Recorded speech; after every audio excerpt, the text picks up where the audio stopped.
Because weren't you out there like in the shipping lanes, like with all the boats? No. Oh, really? It wasn't. It was in Mission Bay. Mission Bay was is next to San Diego Bay, and it's mostly just pleasure craft in there. Some sailboats and a few small yachts and things of that sort. There was no big commercial boats or anything like that.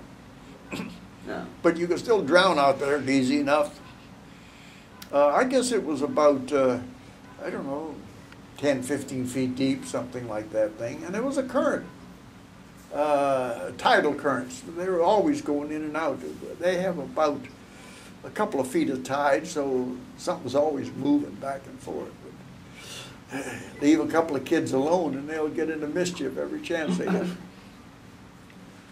Another time Harold and I were down there, and we found a wood box down there. It was about that long, about that wide. It was made out of wood, and it had the bottom was nailed on. Of course, there was cracks down the side where you.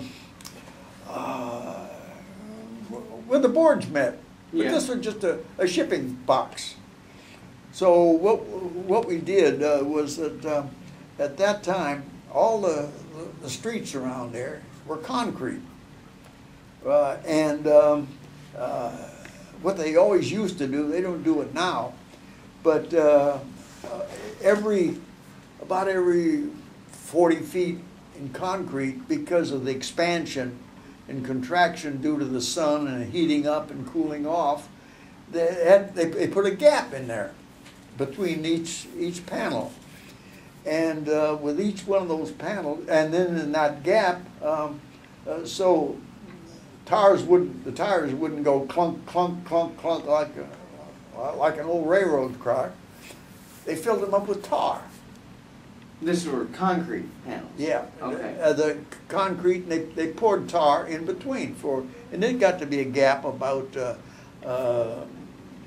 maybe anywhere from 1/2 to 3/4 of an inch wide, and the tar was in there. Well, as they expanded back and forth, guess what? The concrete pushed the tar out. So it was possible for us to go around there and pick up some of the tar that had been squeezed out of the cracks. And we take that and build a fire, and we melted the tar and used it for glue or something? And then we used it to caulk that boat. We poured it along the cracks in there so to make it waterproof. Yeah, it seemed to be all right.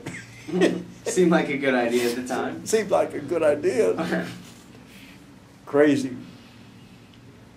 Did it work? It worked for a while, but after a while it began to leak some, and here we are out there fooling around. None of us could swim or stroke. Remember, we're only 8 years old, 9 years old. Something like that thing. That was an interesting thing.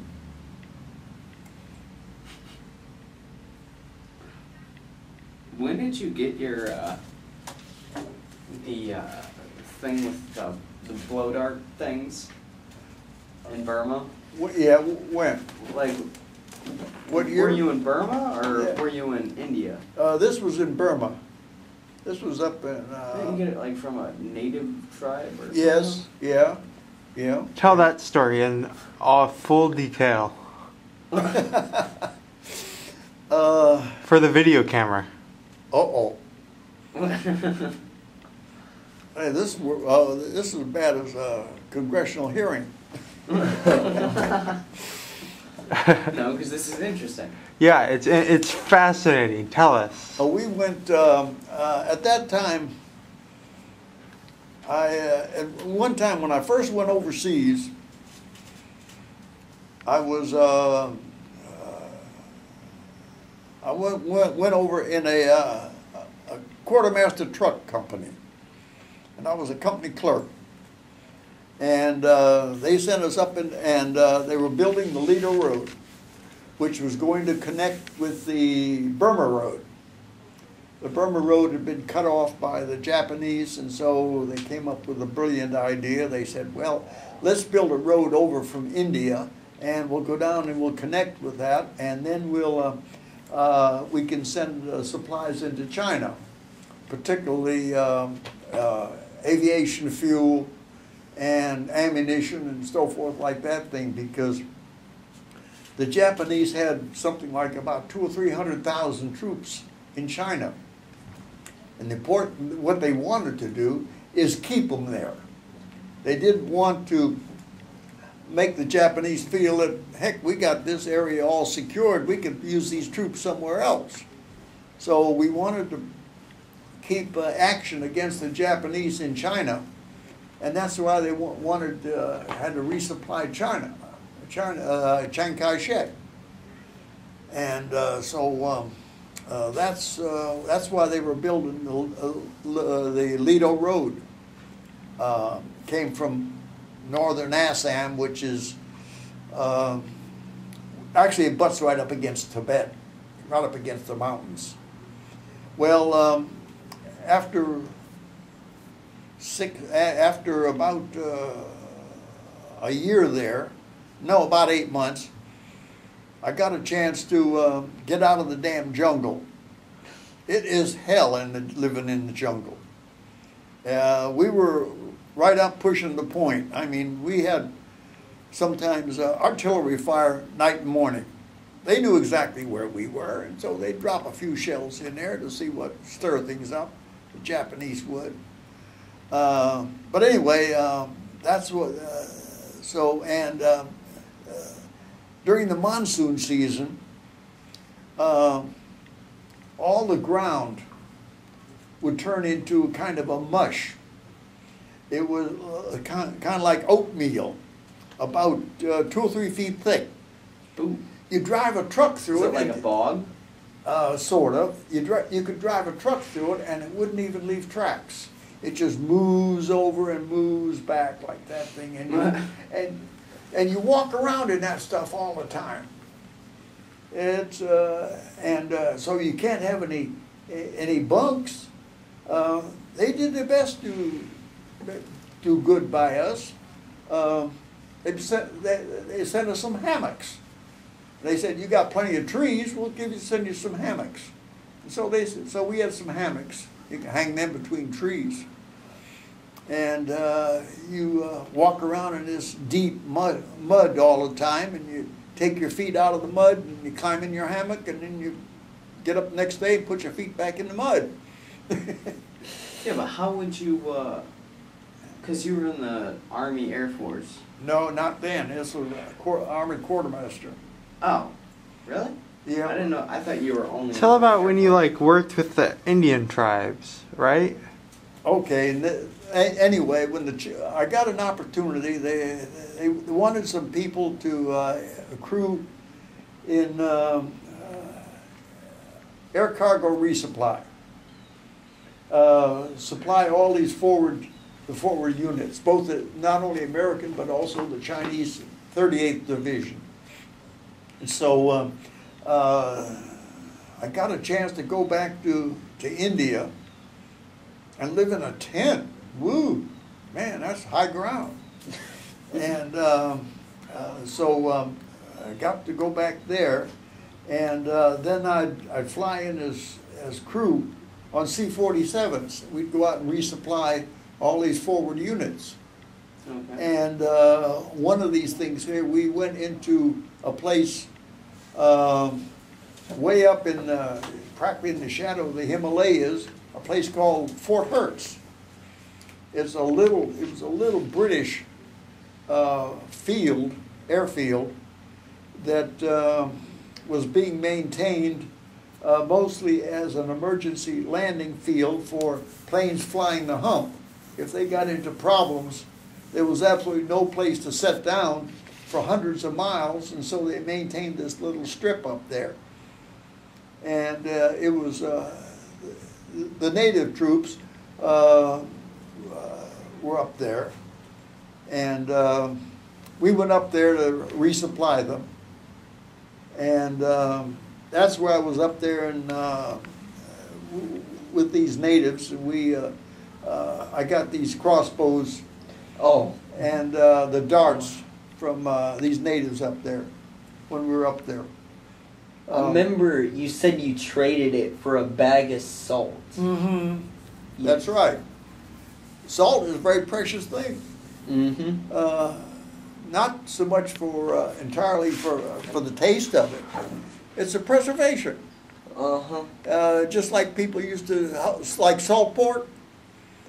People didn't used to make salt pork because they liked the salt. They made salt pork because it wouldn't spoil, wouldn't turn rancid. And so they did the same thing. weren't the arrows like poisoned or something? Yes, And didn't they shoot like the birds or something like Yes. that? Like small game? that's right, monkeys. Monkeys and birds. Yeah, that was it. And they were just little bamboo, they'd take a piece of bamboo and they put a little bamboo feather on one end. And the other end was notched several places up. So if you hit a bird with it and the bird flew off, the arrow wouldn't fall out. Hey, can I have your chair and you take that one? It would break off. Here, Mark. There we go. Now you can sit down, Mark. Yeah. I saw you on a knee and sitting. Didn't Yeah, it look wasn't very comfortable. comfortable. Anyway, talk about your time in the Air Force. Oh, well, Well, they didn't form the Air Force until after I was out of the the Army. Army Air Force. I was Army Air Force. And so anyway, I was in the Army Air Force. And let me see now,